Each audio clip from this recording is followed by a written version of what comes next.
Welcome back to another episode of the Profitable Home Services Podcast. This is the podcast where we uncover hidden profit leaks that help you build a business that's not just busy, but wildly profitable. I'm your host, Diane Gardner, and today we're going to dive into finding some hidden cash in your business. This is one of my favorite topics because we don't have to sell more. We just have to go looking inside our current business and see what we can find. So let's dig in. In today's episode, let's define a little bit about what do we mean by hidden cash. Hidden cash is not some buried treasure that's sitting in the back lot somewhere in a rusted coffee can. It's not something where we're going to get a lottery ticket and win the lottery. But hidden cash is profits and cash flow that's slipping out through your business through the little cracks of inefficiencies, maybe some outdated pricing, maybe some sloppy or even non existent systems. And it's simply just sitting there saying, please come find me.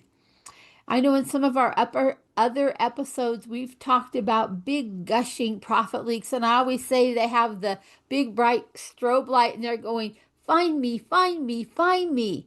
But these hidden cash leaks aren't necessarily saying, find me. But it's super important that we go find them. So, the top three reasons that cash silently leaks out of your business is usually poor planning strategies. You end up charging a price that you think is fair or in line with what your competitors are charging instead of charging the price that you need to be profitable. Maybe you've never job costed some jobs to find out exactly what is it costing you to be able to offer that service to one of your customers. The next item we'll be talking about is operational waste. Waste can come in the forms of time, materials, fuel, labor efficiencies. When you add them all together, they add up fast and become a large number. Our last one we'll be talking about today is inconsistent cash flow management. You make money on paper. Your bookkeeper, your accountant says, look at here, you've got this big fat net profit, but you feel like you're going broke. So let's unpack those a little bit and find out why those silent profit leaks are just eroding away your profit and your cash flow. So, one of the areas we want to look at is unbilled or underbilled jobs. As you look at each of your jobs, you're probably thinking, but my guys are billing at the end of each job. It's built into our software. They're carrying it on their iPad or whatever, and they're billing each job. But are they billing for every piece of that job? Oftentimes, our team is wanting to provide a great customer service example. And so they end up doing extra things that may not be included in the price of that job. I found that not too long ago in my own office. Yes, we talk about great customer service all the time, but where's that line? I found that some of my team was giving away a lot of extra tools and extra time to a couple clients, and they happened to be on a flat fee or a membership or subscription type model. Well, when we stopped and looked at everything that this particular client was getting, we were actually losing money on that client, all in the name of good customer service. So we've had to make some adjustments within my own office, and I know that happens in your businesses too. In the name of good customer service, what are your techs and installers offering while they're out there? Another place that we can find hidden cash is right on your bank statement or your credit card statement. Pull them out and take a look at those monthly recurring subscriptions.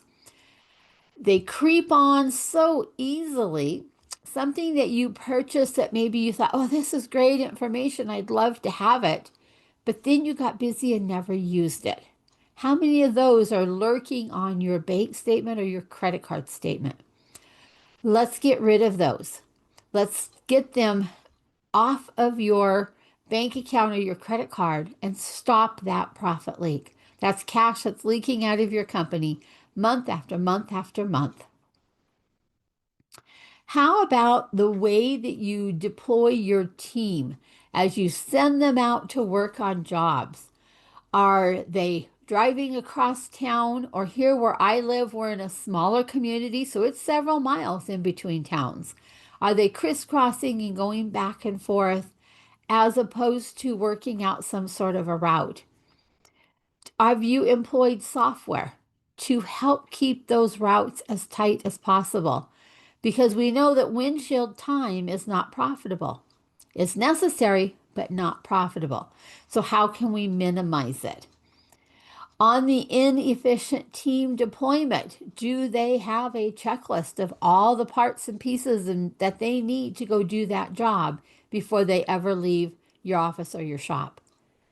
Are they set up for success when they head out to do the job? Or do they get halfway through and they have to go run somewhere like the nearest Home Depot or Lowe's or something like that for a piece of something? That becomes inefficient team time. What about your vendors?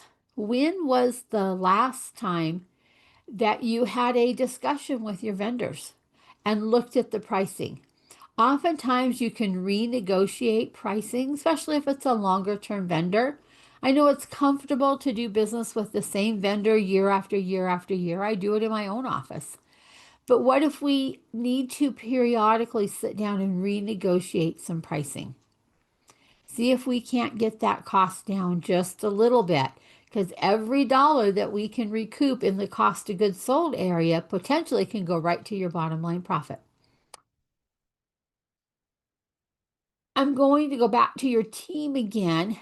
Are they giving away upgrades or just other services that weren't quoted?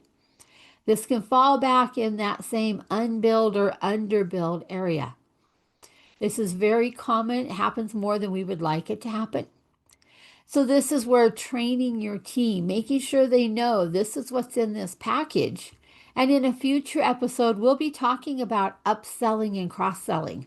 And in that is where we can actually bill out for these extra services, extra upgrades, and things that oftentimes our customers want. But let's do it in a way that we get paid for doing it. How about your systems?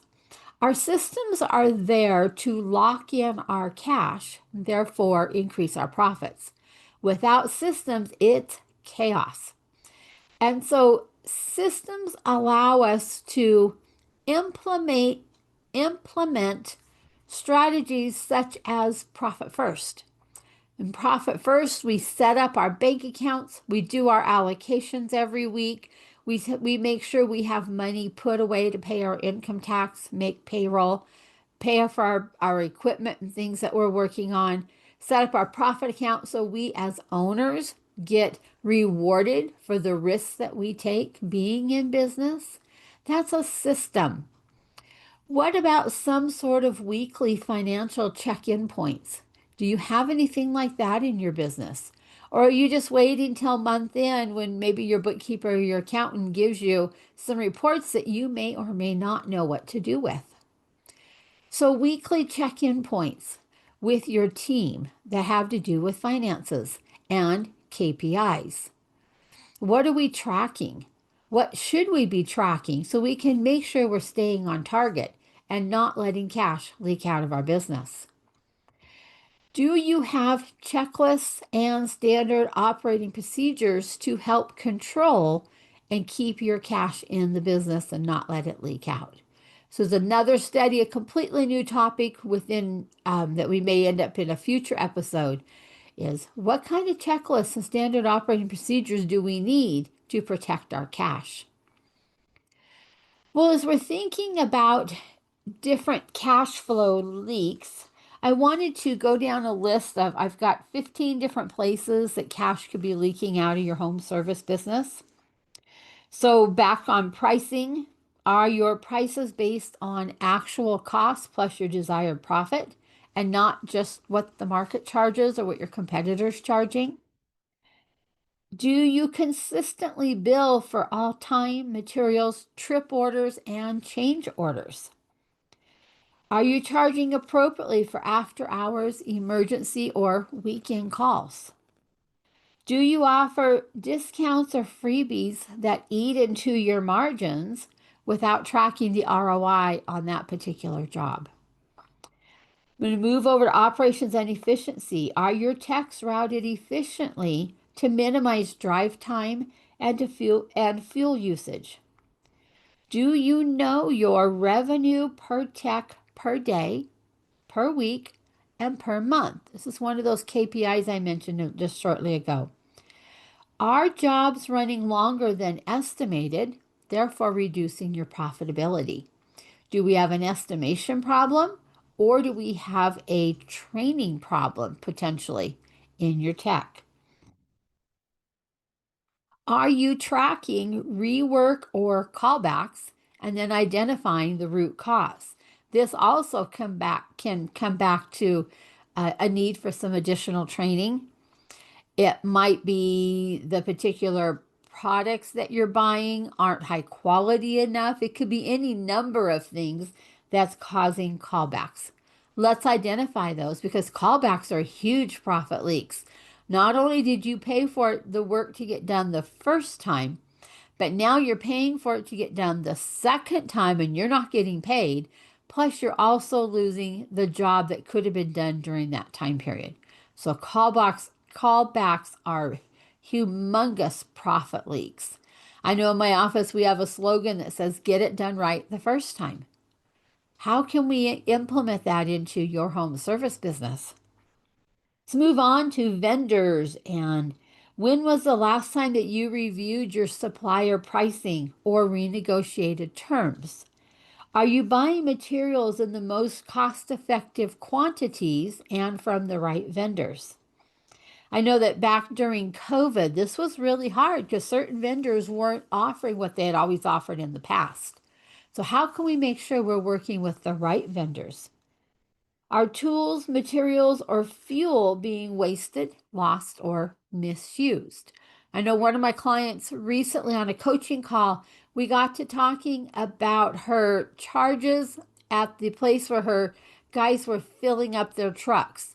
And we started looking into the receipts and found a lot of coffee, soda pop, cigarettes, those kinds of things, chips and things being added to the fuel charge as her guys were pulling in to fill up. So when we added up how much that was over the course of the month, it turned out to be a pretty significant number. And so we had to address that with a new standard operating procedure because over the course of the year, you multiply that out, and that was a big profit leak for them. Just in something as small as coffee, soda pop, cigarettes, and chips. And not that we don't want to be nice to our teams, but those things add up quickly, especially when they have a company credit card. Coming back to the idea of your subscriptions and other overhead costs. Are you paying for software subscriptions or services that no one is using? So easy to happen. I always suggest to my coaching clients that we check this at least twice a year because things can creep back in there and you may or may not even be aware of them. Have you audited recurring charges on your bank and credit card accounts? Sometimes the code that shows up on your bank statement or your credit card statement, you have no idea what that is. And so, have you dug in to check? A lot of businesses are famous for the $27 a month or the $47 a month, small enough that you're not going to pay too much attention to it. But if you have several of those, they start adding up. And over time, you have a lot of money leaking out in these unused recurring charges. Are insurances, phones, and utility costs regularly reviewed? Insurances and phones and communication tools and things can be renegotiated or possibly moved to a different carrier. Areas that cash can leak out of your business. I want to move on over to your financial system. Do you understand your numbers? And before you go, Diane, I'm not an accountant. I don't understand my numbers. I know I'm not asking you to be one, but I am asking you to monitor what's your sales and gross profit number? What's your cost of goods sold percentage? Those numbers are some of the most important numbers on your whole P&L is your cost of goods sold percentage and your gross profit percentage. Because those are the only numbers on that whole P&L that allow you to pay the rest of your bills. Then we want to look at the percent of your operating expenses and your net profit. Those just that small little handful of numbers right there tells a big story about your business. Are you paying personal expenses through your business? If you are, stop it now.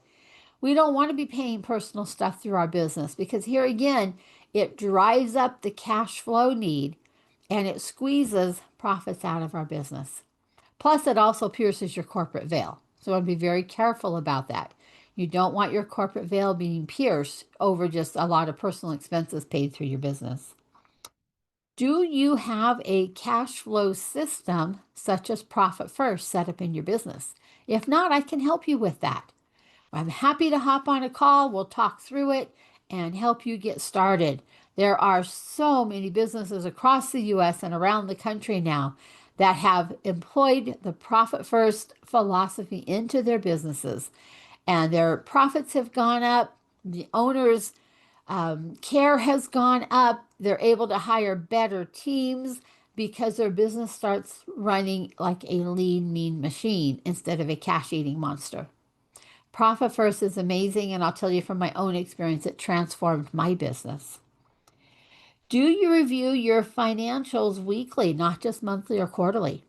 If you're using software like Service Titan or House Call Pro or even Jobber, any of those, you have the ability to watch your numbers on a weekly basis. How are we doing with the number of calls that you're getting, the number of jobs that you're actually closing, the number of jobs that are getting finished each week? How's your revenue from one week to the next? Are we monitoring that? Are you recording it somewhere so that you can watch for trends and analyze? Somebody should be doing this in the company. If it's not you, it should be somebody else reporting back to you with how these numbers are working. Are your team members trained on how their actions impact profitability?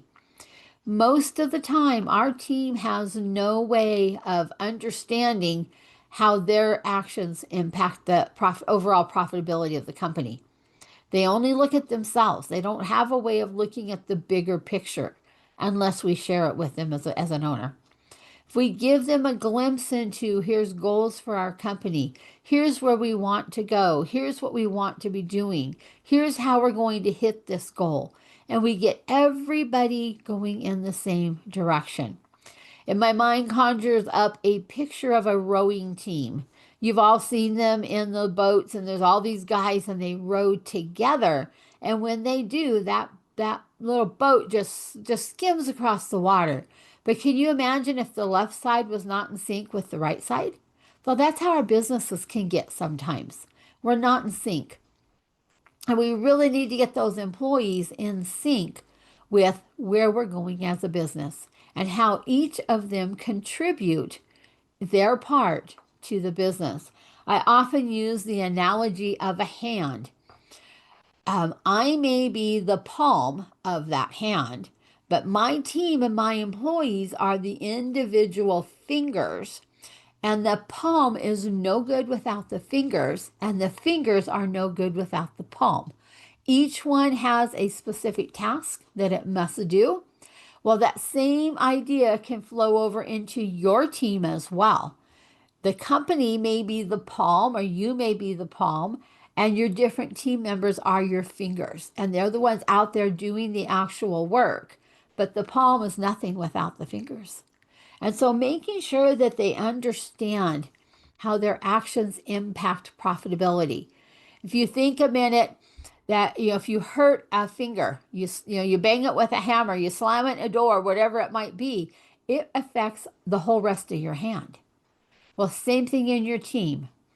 If we have one section of your team that's not trained properly, They don't understand the vision or the mission in your company. They can be holding back the whole rest of the team. So, making sure that we're investing in our team, we're communicating with our team, and we're helping them to understand how their individual actions affect the company as a whole and our profitability as a whole. Because without decent, strong profitability, we can't hire A players for our team. We end up hiring somebody else's rejects because we can't afford the A players. And our goal is to get all of us that we have a team full of A players who's thinking for themselves, able to make decisions, thinking of the business's best interest at all times. The only way to do that is to get our profitability up there so we can afford to hire those type of people. So my challenge for you is pick 3 items from this list that I just went down and start tracking them or implement them if you've not done this in the past. And report back to me. I'd love to hear from you. You could always find me out at my website, profitcoachforyou.com. There's a place there that you can reach out, leave a comment. We send out weekly emails and stuff. You can hop on our system there and reply back. I do get some comments and stuff from people from time to time. As always, if you're finding value in these episodes, please like and subscribe. We love to get good reviews on our podcast episodes. We're trying to build out a YouTube channel. So if you'd like and subscribe over there, great reviews, all those types of things really help us as we build our reach with this particular podcast. Well, I'll leave you with just a profit leak tip of the week. Overtime hours that don't generate overtime profit. This is another profit leak for you. If your team is out there and they're having to stay late to finish a job and now you've kicked into overtime pay for them, but that customer is not paying overtime pay because it was something, maybe it was the team's fault for why they're still there. So if it's not increasing your margins and they're working overtime hours, that's a red flag. How often does this happen? We should be tracking this and then digging back into the source. What caused it? Because when this happens on a regular, frequent basis, you are eating extra labor costs and you're not getting paid for them. So this may be emergency calls or late day services or any of that type of thing. Making sure you're getting paid for that overtime cost that you're having to pay out to your team if this is happening to you. All righty. Hopefully you found some value in this episode. If you want help identifying profit leaks and building out your pricing and service structure to support real solid growth and increased profits, reach out. We'd love to help. Our coaching programs are built to help home service businesses owners just like you increase your profits and cash flow so that you can take your profits first. Yes, you really can do that. Hire a great team and enjoy your business again. So with that, we're going to call this a wrap. Thank you again for joining us. I know your time's important. I know you're busy. Thank you for taking time from your day to spend it with us. Thanks and have a great day. We'll catch you on the next episode.